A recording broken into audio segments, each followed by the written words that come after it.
Hey guys, Tebow2 here for my review of episode 1 of Doctor Who, Series 13, aka Flux. Episode 1 is the Halloween Apocalypse. And my first note here is that it's a very cheesy title. Kind of weird. I'd guess in retrospect it's kind of akin to like the Christmas Invasion, so it's not awful, I guess, when you compare it to say that, but still not a fantastic title in my opinion. Although the fact that it's in Halloween was mentioned a couple times in the episode, even by the villains, which I thought was strange. Maybe that'll play a part in the season overall. That'd be a little weird, but I mean, I don't know. The first thing I noticed was that it's much more cinematic, this episode, than other ones in the 13th Doctor's era, or really many at all. It had a very movie, like almost like a Marvel movie, maybe. Almost Guardians of the Galaxy, I guess. It's just cinematic. The shots, the even the sounds, the music was considerably more interesting, I guess, than some of Akinola's other stuff. Less kind of atmospheric and more action-y, I guess, like kind of a Murray Gold thing. So that was kind of interesting. Just adding to that overall more cinematic feel. And you got that, initial scene with the Doctor and Yaz kind of hanging upside down. People said that's kind of bad green screen. I don't know. I didn't mind it. Tried not to notice. And basically they're captured by Carvanista, the supposedly the villain of the story.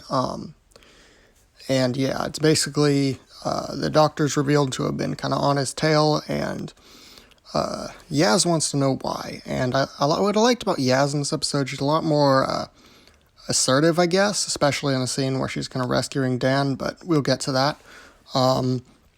Then we had the moment where we had these people, let's just say, talking about this creature they've apparently had imprisoned since the dawn of the universe.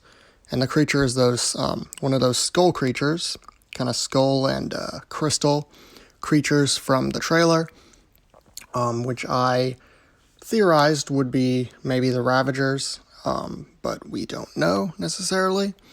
And basically, I am assuming who these people are is maybe Time Lords to some degree, maybe even part of the Division, because if you look at the gun that they are holding, it looks like the one that Gat had in Series 12, so that's cool. And in fact, speaking of expanding upon the Division, when the Doctor and Yaz do catch up to Carvanista, apparently he's some kind of operative for the Division.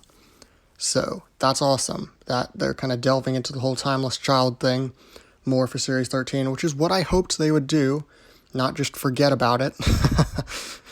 Because for better or for worse, I feel like ultimately we'd be worse off if they just pretended it didn't exist. So yeah, there is that possibility that they are in fact Time Lords who have captured the skull creature, but then it escapes with some apparently long formulated plan and basically absorbs one of them to apparently renew itself, apparently, which is really interesting. And this happens again later on in the episode.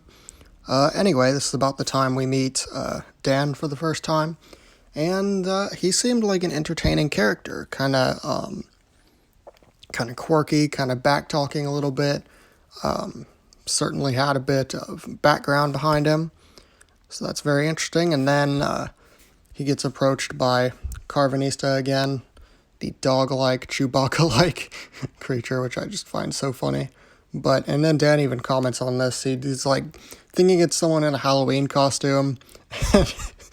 That reaction was actually pretty funny in my opinion. Back and forth between them. And then I think it's around this time that the TARDIS does materialize on Earth, and I believe that's when the door seems to be changing spots, which is strange, probably has to do with the flux. Then we got this Claire person who runs up, and apparently knows the Doctor from her future or something. So that's going to play a part in later episodes. That's an interesting, very Doctor Who-y element. So that's going to be interesting, definitely.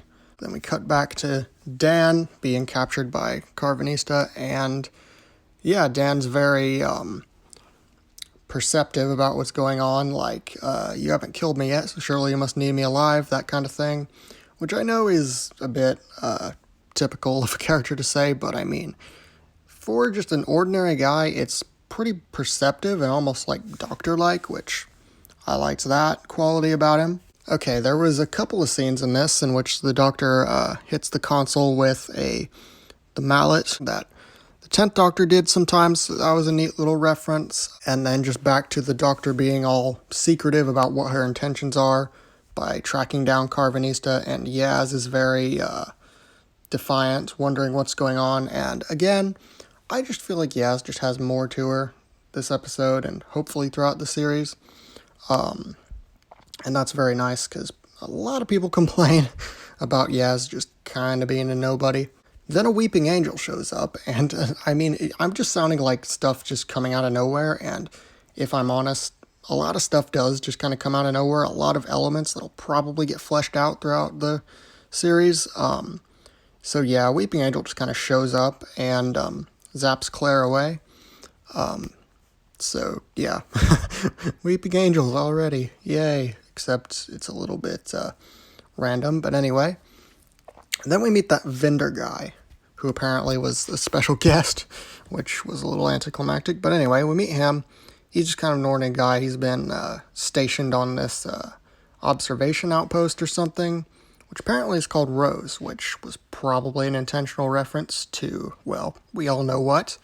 And yeah, he's okay, I guess. And then, we got the Flux, the disturbance, I think it's called a couple of times, coming toward him. The Doctor's after Carvanista because he apparently has connection to the division, which again, just going back to the Timeless Child in Series 12, I'm glad that's getting explored and the Doctor's actively going after them, trying to find out more about it. And then we get revealed what Carvanista is. That's not the name of the species, it's just his individual name.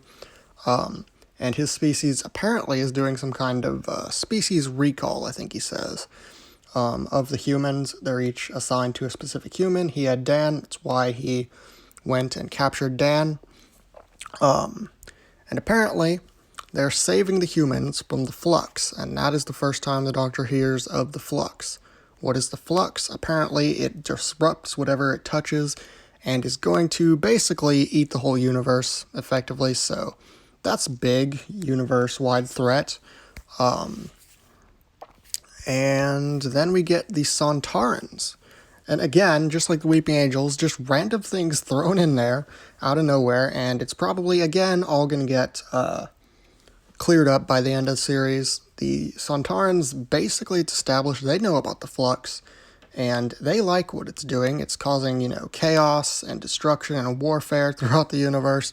And the Sontarans, they like war, as we know, so they're into the Flux, and they want to kind of take advantage of the situation, so that's interesting. And again, I've said this before, I'm mixed on the Sontaran designs. I think they're growing on me. Maybe it's just the lighting makes them look a little better, but I just feel like the classic series designs, it's just weird seeing that very design in the new series, but maybe I can get used to it.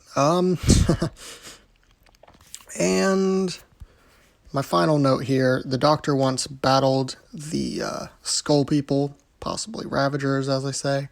Yeah, she keeps seeing these weird flashbacks of them, and they tell her that she apparently once battled them, but doesn't remember it, which kind of leads me to believe it's related to like the Timeless Child incident. Maybe they battled in those days, in the days of the Timeless Child. And about the Timeless Child, so many people are saying maybe they'll reverse course and make like the Master of the Timeless Child, or maybe it's all a lie. This seems to reassert that maybe the Doctor still is the Timeless Child, because this seems like it harkens back to that, but maybe it doesn't. We don't know. So I guess before I really form an opinion on that, I just need to wait and see how it plays out.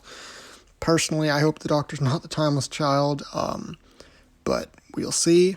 And finally, it basically ends on the Flux is closing in around the TARDIS, and the Doctor basically has to convince Carvanista to use his battalion of ships basically to shield the Earth from it, but it doesn't seem to be working out, and it basically ends on everyone's screaming. And it cuts to all the stuff going on, the Sontaran, the Weeping Angels, Carvanista, the Doctor, all of them, as the episode ends, and basically the Doctor's like, the universe is ending. So, yeah. Lots of stuff went on in this episode. The Halloween Apocalypse, Part 1, Chapter 1 of Flux. Interesting episode. It certainly seemed to be setting up a lot of things, so it's kind of hard to form a exact opinion on it until I see more of it. But I am certainly intrigued to see what the rest of it can bring. Anyhow, I have been Tebow2. This has been my review of Chapter 1, The Halloween Apocalypse of Doctor Who, Series 13, aka Flux. Be sure to subscribe, to follow my Instagram, Tebow2IT, to follow my Twitter, which is also Tebow2IT, to join my Discord, and lastly, to have a nice day. Goodbye.